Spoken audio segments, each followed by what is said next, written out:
I've always liked to disconnect a little from the rush and go camping in more remote places. That weekend, my girlfriend and I decided to spend 2 days in a national park that we used to visit when we were younger. The place was known for being quiet, with light trails and well-isolated camping areas. We arrived on Saturday morning, set up the tent in a corner further away from the rest of the campers, and enjoyed the day. We went hiking, had lunch right there, and at night, we prepared a simple dinner with the stove man. Nothing seemed out of the ordinary. We went to sleep around 10:30 p.m. The night was calm, without wind or rain noise, only the typical sounds of the forest. Around 3 in the morning, I woke up with a strange cold entering the side of the tent, as if it were badly closed. When I turned around, I realized that there was an opening that wasn't there before. I approached and saw a straight cut, about 30 or 40 centimeters, made with something sharp. The strangest? No one moved anything. Our belongings were still there, the main zipper was closed, and my girlfriend was still sleeping as if nothing had happened. But that cut seemed recent, fresh, as if it had been done while we were sleeping. I stood there for a few seconds, trying to assimilate what I had seen. I took my cell phone, but as expected, no signal. Still, I tried to take a picture of the cut, just in case. I didn't want to wake up my girlfriend at that moment, so as not to panic her. I left the tent slowly, with the flashlight in my hand, and started looking around. That's when I noticed something that made my blood freeze. There were step marks on the beaten earth around our tent. Someone had been there during the night. The steps got very close, circled around, and then went towards the trail that led to the densest part of the forest. I went back inside half without knowing what to do. I closed the opening as I could, using adhesive tape from our first aid backpack. I spent the rest of the night awake, lying down, trying to hear any sound outside. And as much as the forest was silent, that feeling that there was still someone around did not abandon me. When the day dawned, I woke up my girlfriend and told her what had happened. We left the tent together, and the footprints were still there, more visible in the sunlight. We followed the marks up to a certain point on the trail, but they simply disappeared in the middle of the forest. We didn't find anyone. No nearby tent, no other trail. Just that cut on the canvas and the certainty that, while we were sleeping, someone was there watching. We decided to dismantle everything immediately. There was no more mood to continue there. While we were tidying things up, we tried to understand the reason for that. Why would someone cut a tent in the middle of the night and just leave? It didn't make sense. It didn't look like an animal, because the cut was straight, clean, and only on one side. And if it was theft, why didn't they take anything? Our cell phones, flashlights, even the backpack with food were there, untouched. It was as if the only goal was to scare us, or worse, test us. What bothers me to this day is to think, what if we had woken up during the cut? Would the person have run? Or done something worse? On the way back, we met a group of Trills who said that region had already recorded strange reports. People listening to voices in the middle of the forest, tents shivered, objects disappearing during the night. Nothing confirmed, nothing concrete. Only stories that the oldest avoided commenting on. When we got to the car, I threw the torn tent on the trunk and just wanted to get out of there as soon as possible. To this day, I wonder what would have happened if I hadn't woken up that morning. Was it luck? Instinct? I don't know. All I know is that I never camped again, and I don't intend to try again so soon. After that day, I started to develop a strange habit. Whenever I'm sleeping away from home, even at friend's house, I wake up several times during the night just to check if the doors are locked, if there's someone around. That feeling of vulnerability, of being completely exposed while sleeping, marked me in a way that was difficult to explain. Sometimes I dream of that night, with the sound of the canvas being cut slowly, with something or someone standing outside, watching me in silence. And when I wake up from these dreams, I always feel like there's someone looking at me, even though I'm alone in the room. Some friends tried to rationalize. Maybe it was an animal, maybe it was just an unintentionally scare. But who cuts a tent so precisely? Who gets so close to two people sleeping in the middle of the forest, and leaves without doing anything else? And why? I didn't find any footprint outside the tent, no trace. As if the person, or whatever it is, had simply appeared and disappeared. That was intentional. I'm sure of that. It wasn't a coincidence. It was as if we were being watched, and that night tested. Since then, I've never been able to camp again. Just thinking about being in a tent again, surrounded by darkness and silence, my whole body crashes. I sold all the equipment weeks later and never went back to that park. Sometimes I try to convince myself that it was just a bad joke, someone wanting to scare. But deep down, I know it wasn't that. That was different. There was an intention behind it. It had a purpose. And it wasn't just to scare. Here's my warning. If you're going camping in remote locations, never let your guard down. Even if everything seems quiet, even if you think you are isolated, you may be being watched. And sometimes who or what is watching doesn't have good intentions. I've never been the type to get scared easily, especially when I'm with my friends. We've always been camping together since high school, so when we decided to spend that weekend in a more distant park, I thought it would be just another adventure like the others. The fire was already lit, we were laughing, listening to music on our cell phones and talking outside. The night was cool, with no sign of rain, and the clear sky made the stars very visible. We were surrounded by forest, but it was not a totally isolated place. You could hear, far away, the sound of a river or some highway. Nothing seemed strange, until we realized that we were no longer alone. It was Gabriel who stopped talking in the middle of a joke and pointed to the forest. He didn't say anything, he just stretched out his arm with the trembling flashlight in his hand. Between two thick trees, you could clearly see a still silhouette. It looked like someone standing, in the dark, watching us. No one moved. You couldn't see the face properly, just that human shape stopped in the pitch. Someone commented that it could be another camper, but that had no reaction. He didn't wave, didn't answer, didn't move even when we pointed the light directly at his face. And that was enough to freeze everyone's spine. After a few tense seconds, Kaio took courage and shouted, "So, is everything okay there?" But the figure remained still, as if he hadn't even heard it. We stayed there, staring at that shadow among the trees, and suddenly Gabriel decided to go there to see. Me and two others went after, with the flashlights on. When we reached the exact point where the person should be, there was absolutely nothing. No footprint, no broken branch, no sign that someone had stepped there recently. The forest was silent, in that weird way that it seems that even the insects have stopped making noise. We came back a little disconcerted, trying to pretend it was just tiredness or paranoia. We still stayed awake for a while, trying to resume the night's mood, but the tension didn't go away. When we entered the tents, the silence seemed heavier than before. I slept badly, waking up all the time, until around 3 in the morning I heard a very low noise outside. It was as if someone was walking around my tent, very slowly. It wasn't an animal. I know animal noise. That had rhythm, it had weight, like steps. I stood still, holding my breath, and praying that it was just a dream. But when it dawned and we left, you could see. There were fresh human footprints marked around all the stalls. In a circle. The strangest part is that the footprints looked like barefoot. And it wasn't wet earth or anything, so that didn't make any sense. One of the girls started crying, saying that she felt someone pulling the zipper of her tent during the night, but thought she had dreamed. The weather at the camp has completely changed. No one wanted to play or laugh anymore. We spent the whole day trying to decide whether we were leaving or not. But we were far from the main road, and the car was about 40 minutes away from the heavy trail, so we decided to wait until the next dawn. The night came slowly, as if time was dragging. This time, we agreed that everyone would sleep together, inside the 2 largest tents. We took turns the vigil, but still no one relaxed. Around 2 in the morning, we heard the sound of a branch breaking, very close. We point the flashlight, and nothing. Then, another noise coming from the opposite side. We started to be surrounded by sounds, as if there were people walking around, but without ever fully approaching. The most terrifying thing was hearing the sound of something scratching the tent canvas, very slowly. I don't know how no one freaked out there. All I know is that we were completely silent, with our hearts racing, waiting for it to pass. The sound stopped after a while, but no one dared to go out to check it out. When it dawned, we found new traces around the tent, this time with deeper marks, as if someone had been crouched in front of the entrance for a long time. It was as if that presence wanted us to know that it was there, watching. We arranged everything as quickly as possible and left without even having breakfast. During the journey along the back trail, we had the feeling of being followed. The silence of the forest seemed heavier than normal. With each branch breaking, everyone turned their faces. Nobody said anything. We just walked as fast as we could. When we finally got into the car and left, the relief was immediate, but it didn't last long. Days later, one of the friends who went with us received an anonymous message with a photo. It was our bonfire, taken from inside the forest.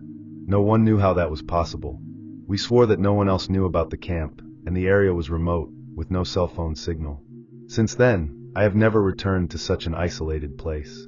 It may seem exaggerated, but something, or someone, was there with us that night, and to this day I don't know what I wanted. I just know that you let us live. And you? Have you ever experienced something strange during a camp? If you have the courage, share it in the comments. Your story may be the next to be told. My cousin and I decided to camp on the weekend in a state park he knew. It wasn't our first time camping together, but that place was more isolated than the others where we've been. We arrived on Saturday afternoon, set up the tent near a shallow lake, made a fire and spent time talking, eating and laughing at the old stories. When night fell, everything was incredibly quiet. You could only hear the sound of the water stirring lightly, and some crickets further in the background. No cell phone signal, no one around. The night seemed perfect to sleep early. I woke up in fright with a voice screaming, "Help!" outside the tent. It wasn't a desperate scream. It was more like someone calling for help in an urgent but controlled tone. I opened my eyes and saw that my cousin was also awake. We were silent for a few seconds, trying to understand if that was real. "Did you hear that?" he whispered. I nodded, feeling my chest speed up. The scream was repeated, this time a little further away. We took the flashlight, opened the zipper of the tent carefully, and went out to look, but there was absolutely no one out there. We walked a few meters around the tent, illuminating the trees, the floor, any space that could reveal something. The forest seemed motionless. There was no wind, nor the sound of animals. When we pointed the flashlight at the floor, we saw something that made my stomach freeze: barefoot footprints. They were very sharp marks, as if someone had walked barefoot on the wet earth. The strange thing is that the footprints didn't come from anywhere and didn't go anywhere. They simply circled our tent in circles. It was as if someone had been walking around us while we slept. We went back inside the tent in silence, locked everything inside, and turned off the flashlight. None of us managed to go back to sleep. The tension was palpable. The tent seemed too tight to contain so much fear. It was about an hour until we heard the first sound again. But this time, it wasn't just someone asking for help. Someone outside called my name, with all the letters. And I said exactly as my friends usually call me, with a nickname that only close people know. My blood frosted. My cousin looked at me scared and whispered, "Did you tell someone that we were coming to camp here?" We walked a few meters around the tent, illuminating the trees, the floor, any space that could reveal something. The forest seemed motionless. There was no wind, nor the sound of animals. When we pointed the flashlight at the floor, we saw something that made my stomach freeze: barefoot footprints. They were very sharp marks, as if someone had walked barefoot on the wet earth. The strange thing is that the footprints didn't come from anywhere and didn't go anywhere. They simply circled our tent in circles. It was as if someone had been walking around us while we slept. We went back inside the tent in silence, locked everything inside, and turned off the flashlight. None of us managed to go back to sleep. The tension was palpable. The tent seemed too tight to contain so much fear. It was about an hour until we heard the first sound again. But this time, it wasn't just someone asking for help. Someone outside called my name, with all the letters. And I said exactly as my friends usually call me, with a nickname that only close people know. My blood frosted. My cousin looked at me scared and whispered, "Did you tell someone that we were coming to camp here?" I denied with my head. No one but my mother knew, and she would never tell anyone. My cousin then held my arm tightly in silence, as if he expected that at any moment something would open the tent from the outside. We were paralyzed for a good few minutes. Outside, silence returned, but it was as if it weighed. Have you ever felt that? When the silence is so intense that it seems that there is something holding on so as not to make noise. That was exactly the feeling. And then, without warning, we heard again, the same voice, the same calm and familiar tone, calling my name again. Only this time, on the other side of the tent. I wanted to scream, run away, but my legs didn't respond. My cousin took the pocket knife he had taken, but even he trembled so much that he could barely hold it. We tried to record something with the cell phone, but the camera just crashed. No signal, no internet, and no courage to leave again. All we could do was wait for dawn. But it seemed that the dawn didn't pass. Every time we heard footsteps outside, we asked ourselves, "Are you going around the tent again?" Until a third time the voice called, only this time it was no longer mine. It was my cousin's name. That's when he lost control. He whispered a swear word, got up with everything, and began to open the zipper of the tent. I tried to stop it, but he was already determined to end it. When he opened the canvas and pointed the flashlight out, there was nothing. Nothing but the fog that spread low, glued to the floor, and the same barefoot footprints around the tent. I couldn't see where they were going or coming. They just circulated. We locked it again, and for a while, everything was silent again. Until outside, very close, we heard something that looked like a breath. Slow, as if someone was squatting there very close. That's when I started praying, even without being religious. I felt a weight in my chest, as if there was something inside the tent besides the two of us, even without seeing anything. The air was dense, difficult to pull. And for a few seconds, I swear I felt like there was someone right between the two of us, standing still. I closed my eyes tightly, and only opened them again when the silence became unbearable. The flashlight was already weak, and the cell phone battery almost zeroed. The only thing we could do was wait for the sun to appear, and for all that to stop. When it finally dawned, we didn't say anything. We just opened the tent slowly, hoping to find some trace, some explanation. The footprints were still there, now more visible. They circulated not only our tent, but the others as well. We went one by one to ask if anyone had heard anything. 2 said yes, a voice calling someone outside, but they thought it was some drunk playing tricks. No one had left the tents. One of them even said he thought he had seen someone from afar, near the trees, but when he pointed the flashlight, he disappeared. No camera recorded anything. Not even ours. We returned home on the same day. Since then, my cousin has never agreed to camp again. I also avoid it. But the strangest thing happened a week later. I received a message on WhatsApp from an unknown number. It was just an audio recording. When I played, my stomach frore. It was my voice, exactly as it sounded that morning, outside the tent, calling my cousin by name. But I never recorded anything, and the message disappeared seconds after being heard. To this day, I don't understand what happened that night. I just know it wasn't normal. And every time I think about going back to camping, I remember that voice. And of the footprints. I didn't tell anyone about the audio. Not even for my cousin. It was hard enough to believe what we saw, or what we thought we saw. I was afraid of looking crazy. But that kept haunting me. I started researching other similar stories, and discovered old reports of people listening to calls during the night in camping areas. Always familiar voices, calling by name. Some said that if you answer or leave the tent, you don't come back. I don't know how much of this is true, but after that night, I believe in anything. If there's one thing I've learned, it's that the silence of the forest is not always empty. Sometimes, he's just waiting for the right moment to express himself. If one day you're camping, and hear someone calling your name in the middle of the night, don't answer. No matter how real it seems. Because maybe it's not. And maybe what's outside is just trying to get in.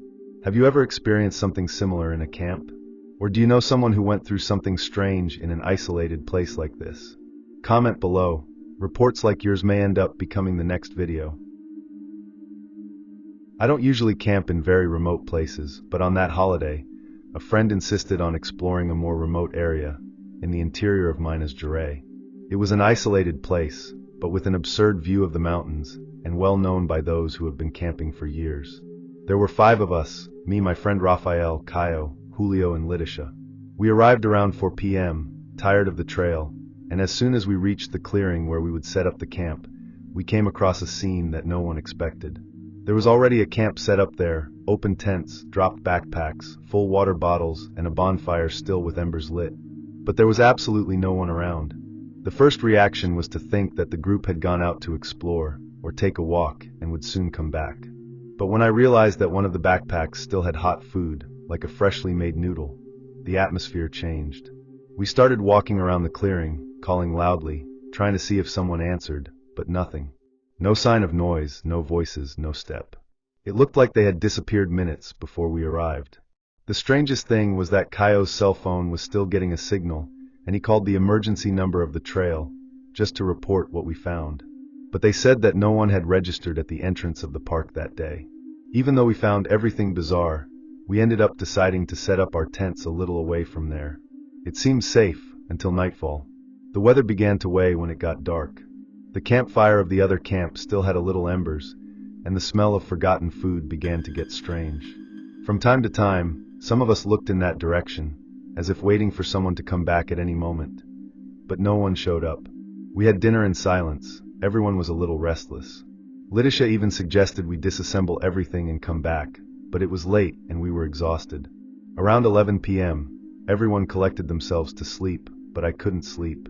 All the time, I had the feeling that there was someone else there with us. The first knock on my tent came around 2 a.m. A light but firm touch, as if someone wanted to see if there was someone awake. I froze. I kept listening, thinking it could be one of the slutty boys, but soon I heard Lidisha in the tent next door whisper, "Did someone hit there too?" In other words, it was no joke. I opened the zipper slowly and just put my head out. I didn't see anyone. But when I turned the flashlight to the other camp, I saw something that gave me goosebumps. One of the tents was completely disassembled, as if it had been pulled away. None of us had been there. I called the others at the time. We left with the flashlights, all scared and trying to understand what was happening. The tents of the neighboring camp, those that seemed intact when we arrived, were now scattered, as if they had been kicked or dragged. But there was no sign of footsteps, no noise of animals. Everything seemed on purpose. Their bonfire was rekindled, with strong embers, as if someone had passed by a few minutes ago. But no one approached. We decided to leave the place at dawn, but until then, we needed to endure the night. We went back to our camp and stacked backpacks in front of the tents as a barrier. No one wanted to sleep anymore. We sit around our own bonfire, attentive to any sound. Around 3 a.m., we heard laughter, muffled, distant but clearly human. They echoed through the trees. They didn't sound normal. It was as if someone was imitating a laugh. And suddenly we heard the ringtones again, not in one, but in all the tents at the same time. As if several hands were testing who was inside. No one dared to leave the light wheel. We stayed there, all together, with our eyes sweeping every corner of darkness out of the reach of the lanterns. The noise stopped for a while, and the silence was even worse. It was as if that was waiting. That's when we noticed something that no one had noticed before. The backpack that one of us had left leaning against the tree was no longer there. It was a heavy backpack, full, and it had simply disappeared. We searched the perimeter with our eyes, and in the middle of the forest, further away, there was something colorful on the floor. It was the backpack, torn, and with the clothes thrown everywhere. Around 4 a.m., one of us, Raphael, said he saw someone behind the thickest tree on the north side. We run with the flashlight and throw the light there. We didn't see anyone, but something was wrong. There was a t-shirt hanging on one of the branches, as if it had been left on purpose. And it was from one of the people from the neighboring camp. We were there for a few seconds paralyzed, and it was at that moment that we heard something running through the trees, fast, light, and too human to be an animal. The sound suddenly disappeared, as if it had dissolved in the middle of the forest. And then everything went silent again. At this point, no one wanted to wait for the dawn anymore. We began to dismantle the camp in the dark, trying to stay calm while our hands trembled. Joao's flashlight suddenly went out, and Carol's cell phone just crashed, as if something was draining the energy. The only thing that worked was the old flashlight stuck in my head. When I went to store my tent, I found a stone inside it. It was perfectly round, black and smooth, and no one had put that there. It wasn't the kind of stone that existed in that land. It was as if someone wanted to leave a warning. We left there in a hurry, with the cars raising dust down the narrow trail. When we finally took the main road and the adrenaline dropped, we started trying to understand everything. But it didn't make sense. The abandoned camp, the beats, the footprints, the disappearing objects, the scattered clothes, the running figure, and that stone. Nobody wanted to take that with us, so we left it thrown on the ground on the side of the trail. To this day, whenever we comment on this camp, the conversation ends the same way. We never go back there. And if one day you come across a camp set up in the middle of nowhere, with a fire lit and fresh food, go away. If you've ever been through something similar or know someone who experienced a strange situation in a camp, share it here in the comments. Sometimes stories like this seem isolated, until we realize that they are happening more often than we imagine. Be careful and never ignore the signs. Camping has always been my way of escaping a little from the world. I used to do it alone, especially after tough weeks at work. I chose a more remote area, inside a state park, away from the common trails, only with the backpack, tent, and a thermos bottle full of coffee. The first night was quiet, just the normal sound of the forest, crickets, the wind between the trees. But on the second night, something changed. It was already past midnight when I started to hear a sound coming from the top of the tent. It looked like a snat, dry, as if something very light was pressing the fabric. At first, I thought it was falling branches or maybe an animal, raccoon, who knows. But the sound was constant, rhythmic. It had a strange cadence, as if someone, or something, was walking slowly from one side to the other, right on top of the tent. I couldn't see much because it was dark and, honestly, I hesitated to leave. I stood there motionless, holding my breath. When I finally got up the courage, I left with the flashlight in my hands and lit everything around.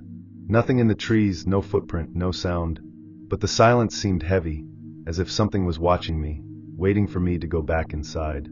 I went back inside the tent, trying to convince myself that it was just something in my head. But that same night, about 2 hours later, the slaps came back, this time stronger. But now, in addition to the snaps, it had a muffled sound like a light breath, or maybe a drag of something rough on the fabric. The feeling was that there was weight on the tent, as if someone was lying on top. I even thought she was going to tear. I took my pocket knife and stood there, sitting, shaking, looking at the dark canvas above my head without knowing what to expect. The next day, I examined everything around. No broken branches, no signs of animals, no marks on wet soil. I was even more disconcerted because, if it were an animal, at least something would have left a trace. But nothing. I spent the day trying to relax. I walked around a little and even thought about dismantling the camp, but I decided to give it one more night before giving up. When it got dark again, I got ready. I left the flashlight on the side, the knife near the sleeping bag, and attached my cell phone to the ceiling of the tent to try to record anything.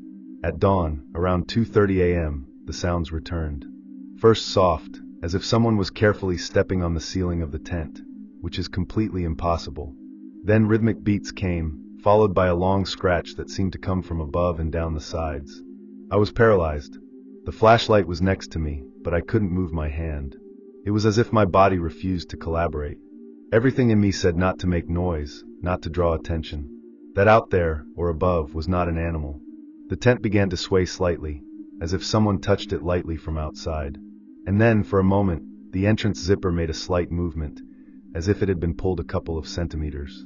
I held my breath and stared at the zipper, waiting for it to go down completely, but it stopped there. I didn't open my mouth, I didn't blink.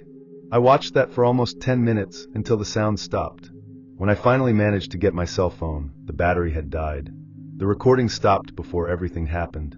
When it dawned, I left the tent with my heart racing. The feeling of being watched didn't go away, but I needed to see what was outside. There were no marks on the ground, no broken branches, no footprints.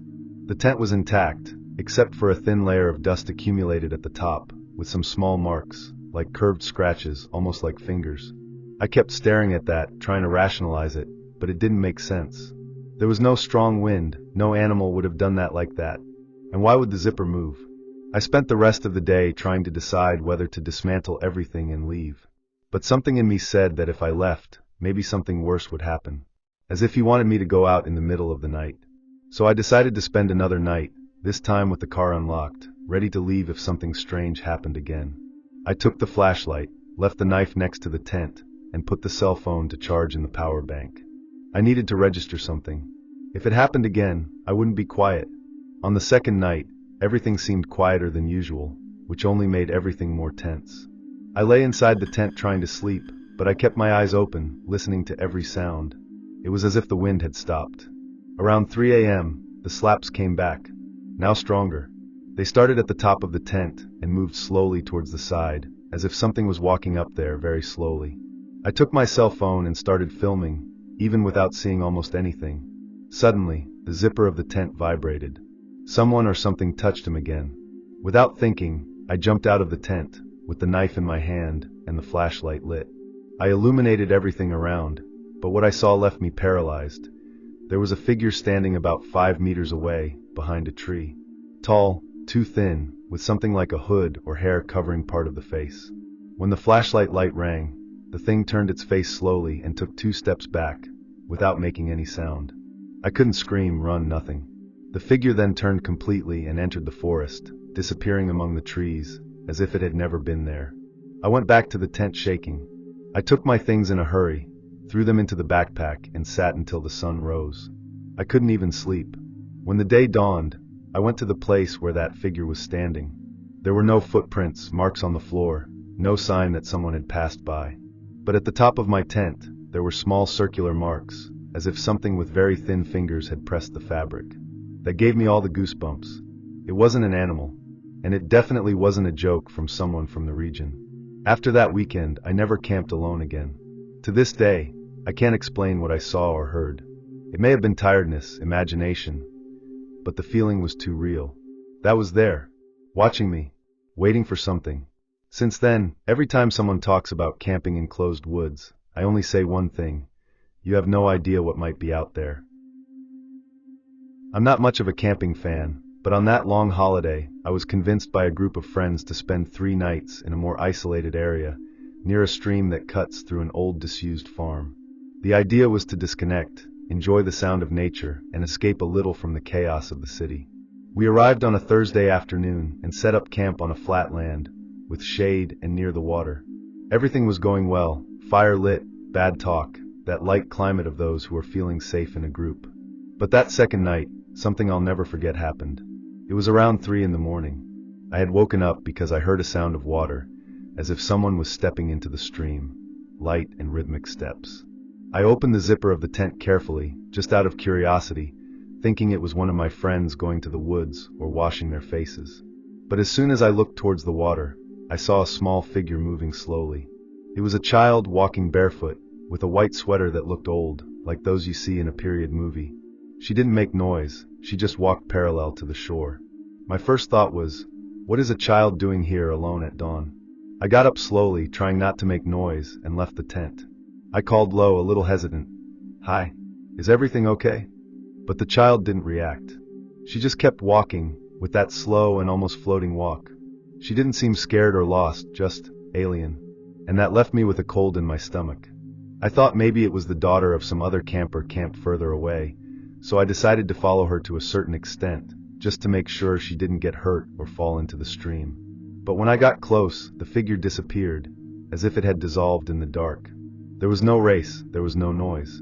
It just disappeared. I hurried back to the camp and woke up my friend, who was sleeping in the tent next door.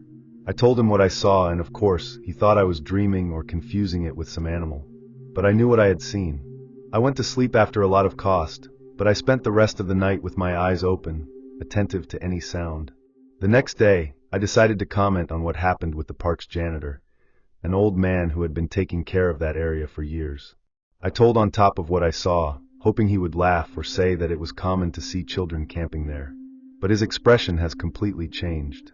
He pulled me aside, lowered his voice, and said that, many years ago, a family camped exactly in that area where we were.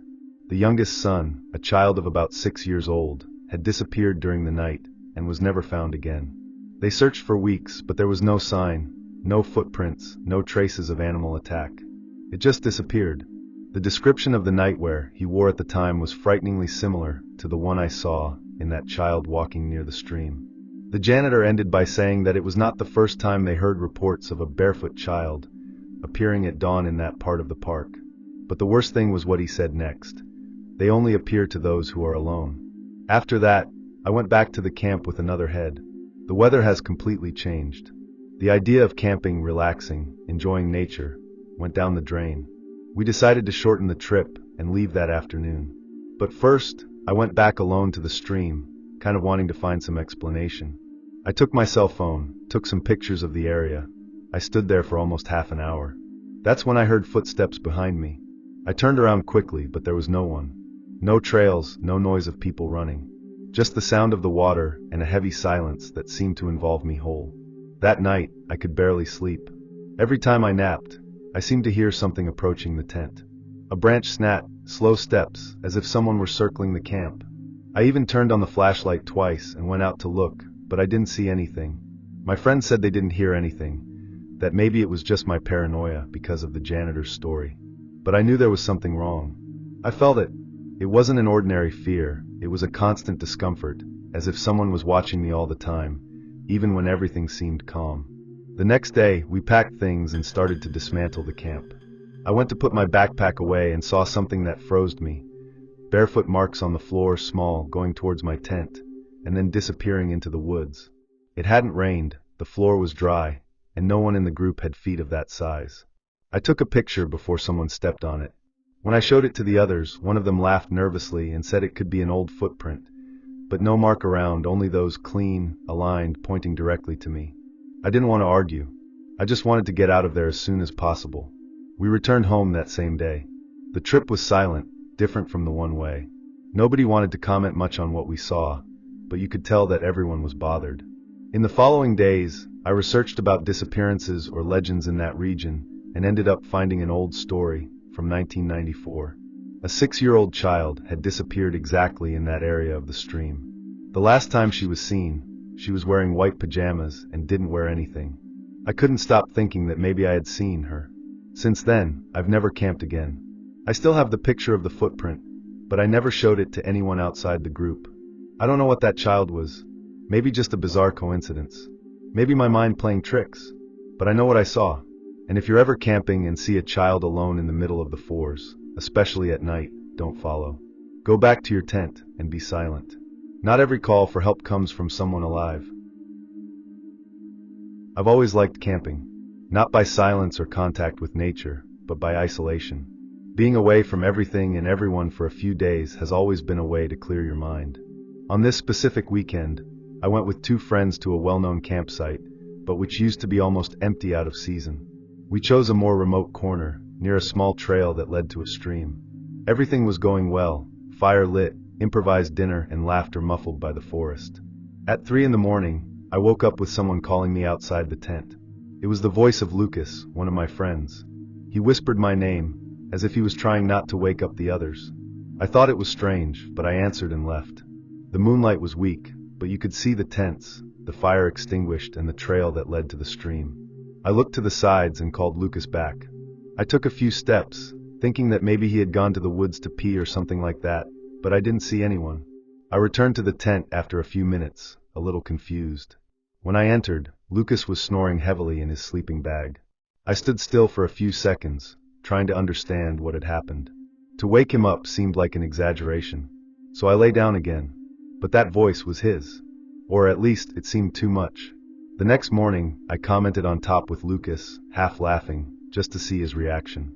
He swore he didn't leave the tent at any time. He even made a joke that maybe I was dreaming. But I know what I heard. The voice called me twice, softly, as if he wanted me to leave without making noise. I had that in my head for the rest of the day, but I tried to ignore it. I thought I could have confused things. Maybe it was the wind or some sound of the forest that, in the middle of sleep, sounded like a call. The next night, we woke up early with the noise of an animal passing near the tents, probably some skunk or armadillos. After that, I went back to sleep hard. But around 3 in the morning again, I heard my name. But this time it wasn't just Lucas' voice, it was my voice. I heard someone whispering my own name, exactly the way I speak, with my tone, my accent, as if I were listening to a recording of myself. I got goosebumps at the time. I didn't leave the tent. I stood still, trying to understand if I had woken up from a dream, or if I was still stuck in it. The voice came back again minutes later, calling me again. But now she came from the opposite side of the tent, as if she were circling around, almost stepping on the support ropes. I was so paralyzed that I could barely breathe. I tried to wake Lucas up, but he slept like a rock. The only thing I did was curl up even more in the sleeping bag and stay there, motionless, sweating cold. When the day dawned, I went out and looked for footprints or any sign that someone had been out there. Nothing. Not even a broken branch. But the silence of that dawn was hammering in my head for the rest of the day. On the 3rd night, even before going to sleep, I already felt my stomach turned with anxiety. I didn't want to hear anything else. I didn't want to feel anything else. But of course it happened again. But this time, before I even heard anything, I noticed a shadow projecting on the canvas of the tent. A shadow like that of a squatting person, as if he were watching me. She stood there for a good few minutes without moving. I was shaking so much that I had to hold my breath so as not to make noise. When the shadow finally disappeared, I heard my voice again, louder, just saying, "It's me." I had never heard my own voice like that. It was as if someone had recorded me and was playing in a slightly wrong tone, almost mocking. I didn't have the courage to leave the tent that night. I just stood there in a fetal position, listening to the voice slowly move away, still repeating my name, with that weird tone that made me sick. When the day dawned, Lucas said he slept well, without having heard anything. I started to wonder if I was going crazy, but there was something in me that I knew wasn't imagination. There was something in that place that I knew how to imitate, and I knew what I was doing. On the last night, the voice didn't come from outside. She came from inside. I woke up with the feeling of someone breathing close to my face, and by reflex, I turned on the flashlight. But I heard my own whisper behind me inside the tent. "You've already let me in." It was as if my body was completely freezing. I jumped up, woke up Lucas with screams and, without giving much explanation, said that we needed to leave there immediately. He even tried to argue, but my panicked face spoke louder. We packed everything in a hurry and left before sunrise. Since that camp, I've never been able to sleep completely in the dark. And every time I hear someone calling me, even in public, I have an almost involuntary reflex of not answering immediately. I didn't tell this to many people, not even to my parents, because I'm aware of how it sounds. And I know what I heard. That thing imitated me. You knew my name. He knew how to fool me. And maybe if I had left once again, I wouldn't have come back. If you're going camping, especially in isolated areas, pay attention to the sounds of the night. Not everything you hear is just the wind or an animal. Sometimes it's something trying to pass yourself off as someone you know, or yourself. And when that happens, don't answer. Have you ever experienced something strange while camping or somewhere isolated? Tell me in the comments. Your story can become a future account. I've always been the kind of person who enjoyed remote camps, long trails, contact with the bust, and that feeling of being in the middle of nowhere. It was almost a ritual of me and two childhood friends, Andre and Felipe. On the extended holiday, we decided to explore a little-used route inside a state park. It was not illegal at all, but it was definitely not very busy. We wanted peace, away from noise, cell phone and people. The trail was dense, the vegetation seemed more closed than usual, and the only thing that was heard was the sound of our footsteps in the dry leaves. Until, unintentionally, Andre stumbled on something that looked like a root, but it wasn't. It was the zipper of a backpack. It was kind of buried, but you could see that it hadn't been long. There were no signs of rotting, and the pieces of fabric were still firm. We stood there for a few seconds, between curiosity and hesitation. We ended up pulling carefully. Inside, in addition to molded clothes, there was a photo ID card, some wet papers, and a digital camera. The name on the ID was from a guy named Marcos P. Mendez. We didn't know, but the strangest thing was, all that seemed to have been left there in a hurry, as if the person had tried to hide or bury it too fast. The camera caught our attention. She looked old, but still intact. Felipe said we could try to connect later with new batteries, but at that moment, just the fact that it was found there was already weird enough. We were silent for a few minutes, looking around as if we expected to see someone watching. We didn't see anything, but the atmosphere changed. The place, which used to seem just isolated, now gave a strange feeling, a silent restlessness. Still, we continue with the plan to set up the camp about 300 meters ahead, near a clearing. We pretended that everything was normal, but you could see in everyone's face that no one could stop thinking about the backpack. That night, none of us slept well. Each little click of the trees made us lift our heads from the sleeping bag. At 2 a.m., I heard footsteps near the tent. I thought it was one of us going to the forest, but when I whispered Felipe's name, he answered from my side. And Andre was also there, shrunken. We stood still, listening to those light and dragged steps going around the tent. They lasted a few seconds and suddenly stood. No one had the courage to go out to look. The silence after that was even heavier. In the morning, Felipe was the first to leave the tent. He called us in a low voice, but urgent.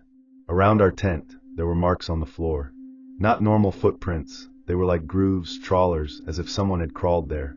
And about 10 meters away, we found the backpack again.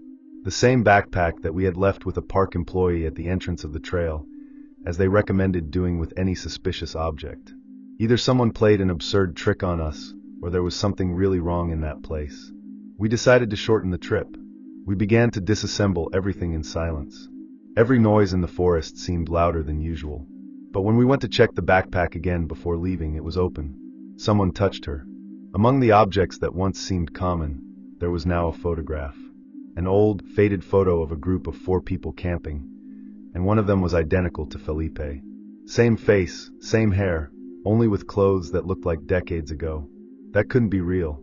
Felipe turned pale, and no one said a word until we got back to the car. During the way back along the trail, the weather seemed different. More stuffy, as if the air were denser. One of our cell phones started ringing, but when Igor answered, he only heard a weak, panting breath, as if someone was very close. No number appeared on the screen, and soon after the call dropped. We got to the car and left as fast as we could, without exchanging a word. At every curve of the road, we looked through the rearview mirror as if something was following us. We were never so sure that leaving there was the only possible decision. In the following days, no one talked about that in the group. The photo disappeared from the backpack. Felipe swore he didn't remember anything like that in his family, and tried to forget. But I can't. Every time I try to sleep, I remember the face of that photo, the way he seemed to look directly at me. And sometimes, in the middle of the night, I receive a notification on my cell phone that there is a new photo saved in the gallery, always in black and white, always with a tent in the background. But when I open it, there's nothing there.